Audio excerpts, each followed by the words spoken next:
So I came down here because we had the first snow of the season, and I've always really liked the atmosphere when there's snow on the ground. Most of it's melting now at this point because it's still really warm.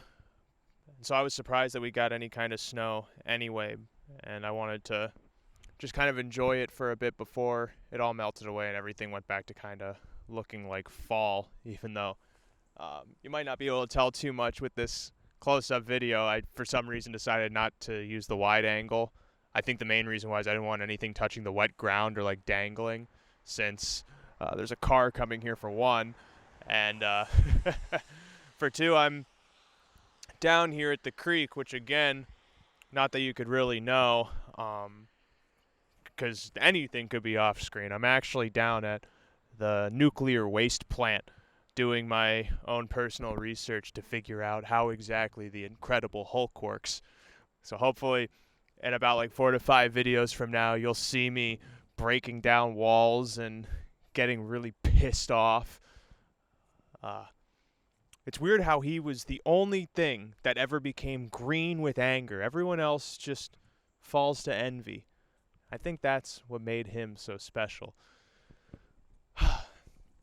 But here I wanted to just kind of talk about something that I talk with my brother a lot, 'cause my brother also a person who does things. His latest album actually just came out when I'm filming this yesterday. When you're watching this, who really knows? The scope of time on the internet's so incredible. You can be in the 1950s one day and then the next day actually be in 2030 because you realize you spent 10 years of your life on the internet and just saw what time it was.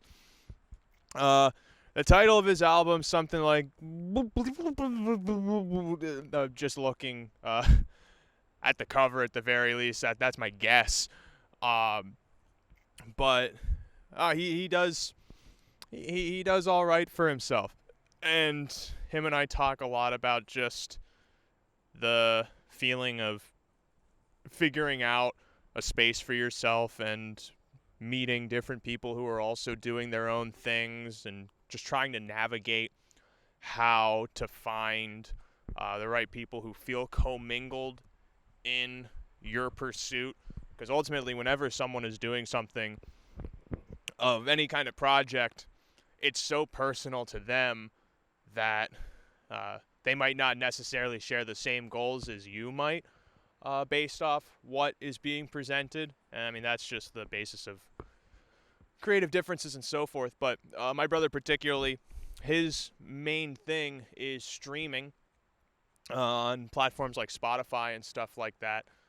And him and I were talking a bit ago about just how the relationship has changed between the listener or the audience and the artist, whose stuff that you're either watching or listening to. And I want to preface all this by saying streaming has its benefits. There are loads of artists who I most likely would have never found if not for something as accessible as streaming, Spotify, YouTube, or whatever. Not every technology is loaded with detriment. All technologies are created with benefit. It's just that some people have figured out you can murder with a hammer. And I don't think Mr. Hammer, when he came up with the idea, initially had that thought. There are some technologies where when they came through, it was about, they were built entirely to try and kill people, and then later on they realized, you could use this in a household kitchen. And I think you can guess what object I'm talking about there. But no, I think back to like tactile media and stuff like that, and right now there is a resurgence given platforms like Max and stuff showing how disposable media is. With movies just disappearing, TV shows just disappearing, and thus access to them going to the wayside. and so physical media has been gaining a bit more interest from people for preservation and so on and so forth. Other spaces like video games have almost done this in the reverse way because the physical media is so limited that they're moving to try and digitize everything for preservation's sake. But I think to like my relationship with video games and how having them as a physical media created such a connection between me and the object. There are certain, meditative principles you could argue are in play, from processing what goes through your mind to choose the kind of game you want to play, of what you're feeling like playing, and then how you engage with that object, of, removing the disc, putting in the disc, and these sorts of rituals that are just part of using the technology, and thus in a way are kind of nostalgic, but not necessarily blinding, because I do look back to games I play, and then when I play certain games on like an emulator or something like that, it's a different experience. Because I talk with a bunch of my friends who will play like Wii games or other kinds of games on emulation on PC, and every single time, if I think, to example, like, I want to play Paper Mario The Thousand Year Door, a game that I didn't have for a while because I sold it, I felt a desire to purchase the game for myself to play on a system before even thinking about engaging with playing that game on emulation. I just have a different relationship with these things where I feel I'm having a more interesting experience, and I think in a way connecting with myself from the past, because I have more similarities. I'm using the same hardware, I'm using the same controller, and I've been realizing that a lot of why I've been re-engaging with my old games and stuff like that is a way of trying to process years of my life that have gone to gray. And the same I can say about artists. I think because I've always had that intrinsic desire to connect with things, I was able to find my process through the streaming space. I have such deep connections with bands like The Strokes and MGMT, and even somewhat like The Killers. I am always so interested not only in what the artist is presenting, but also in trying to see how the artist created that thing from wherever they were.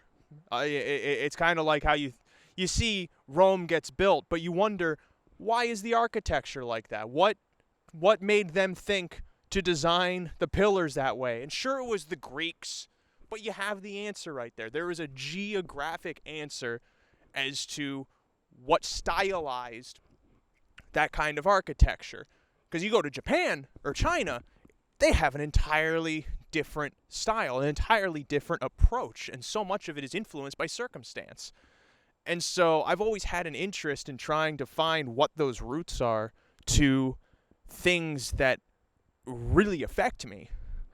And because of that, I have such a deep relationship with the stuff that I love, to where it feels like these things that I love, it's like they're seeing me naked. It's like the whole bands are seeing me naked. I'm asking them to close the door, all right? You're seeing way more of me than I think anyone should. Even those extremely close to me, I tell them to back up.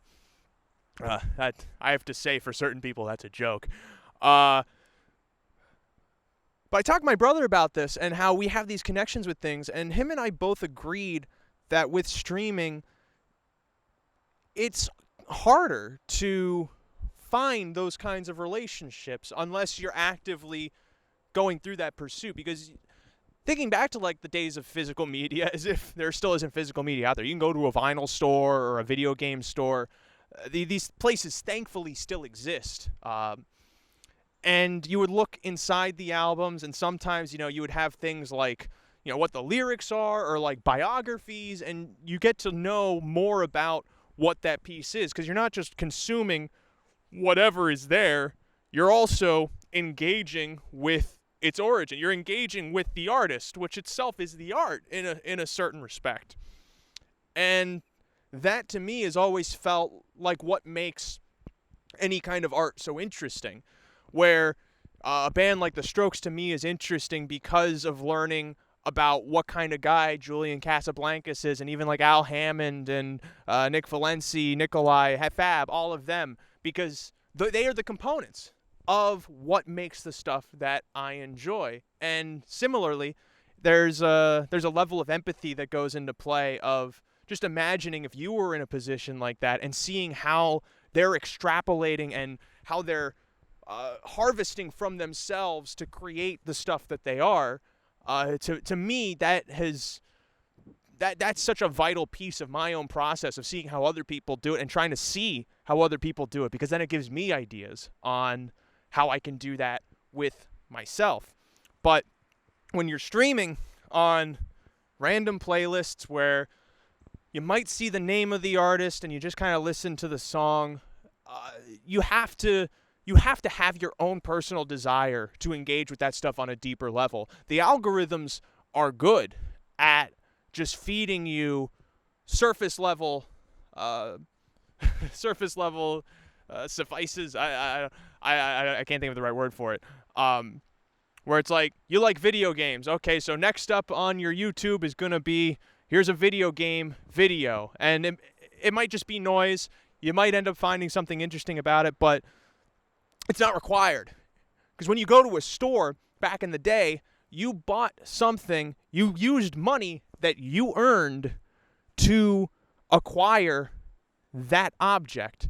And that, in part, made it more vital that you engage with it.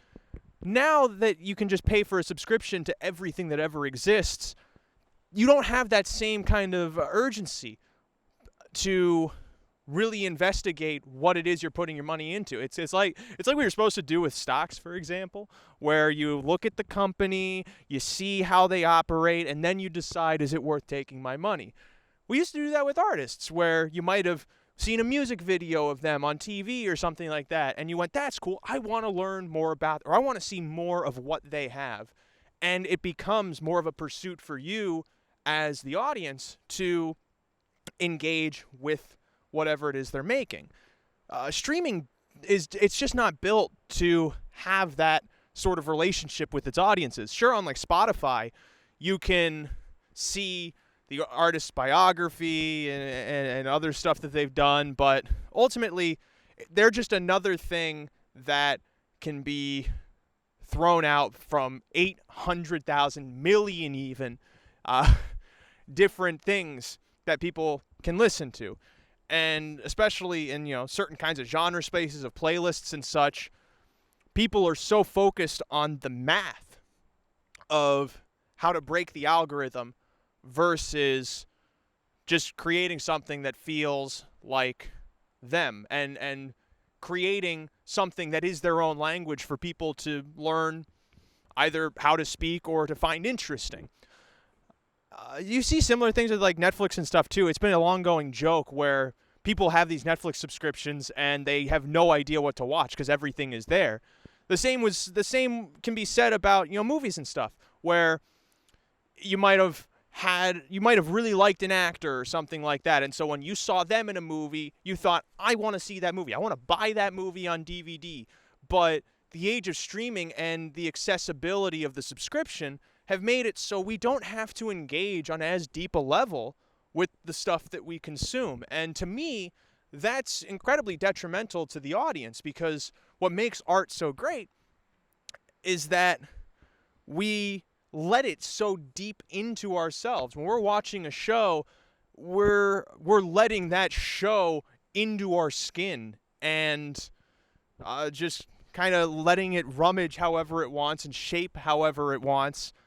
And, we might learn something about ourselves or find something interesting about what it is we're watching. Sometimes we don't, because not everything can be well packaged or real sharp or anything like that.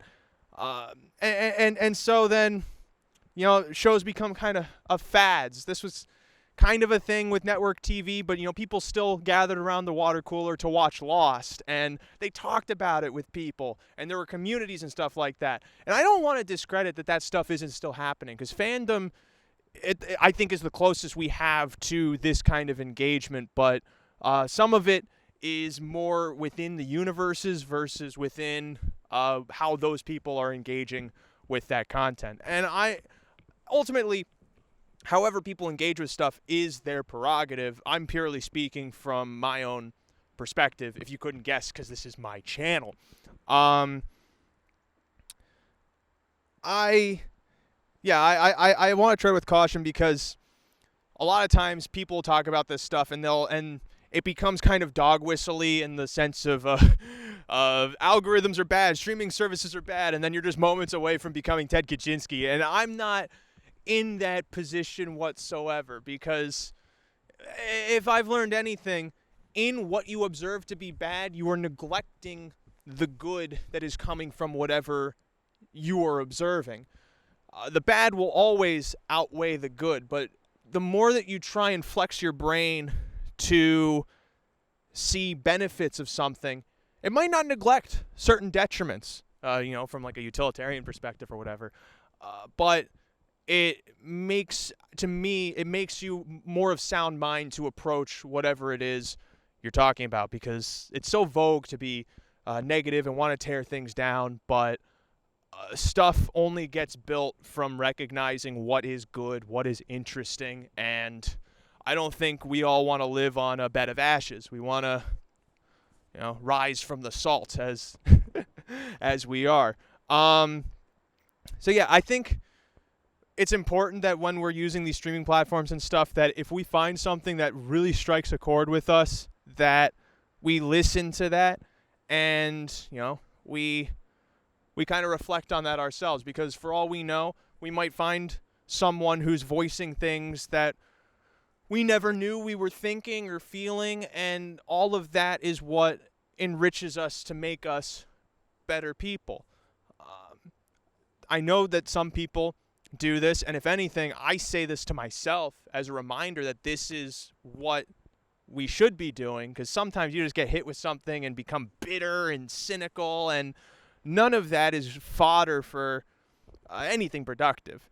It's just it is a heat of fire, and fire just destroys. It creates some warmth, but once it's out, there's nothing left. And I don't think creativity should be a fuel like that, or art shouldn't be a fuel like that. So whenever you find something you really like and you kind of want to look deeper into it, always lean into that instinct, I feel, because there's always so much more we can learn about ourselves from other people, whether we know it or not. And it's important that we keep that sort of curiosity burning, in an ironic kind of pun, to keep us getting better, which is a grammatically correct sentence, and to also make people who make stuff flourish and make even better stuff, and make things that might be able to strike at deeper pieces of ourselves or of themselves, and to make this whole human experience, which has a lot of drear to it, a little bit brighter. Anyway, it's getting dark. I should walk back before a car slides and wipes me out into the nuclear waste facility below. If you have any thoughts on what I just talked about, comment below. If you don't. If you didn't watch this video, I won't know it. If you did watch this video, thank you. I hope that whatever I'm talking about on a place like this, if it's not interesting or helpful, maybe it's something. I don't know. This is more for me than anything. And I feel like it's good that the internet have stuff like this.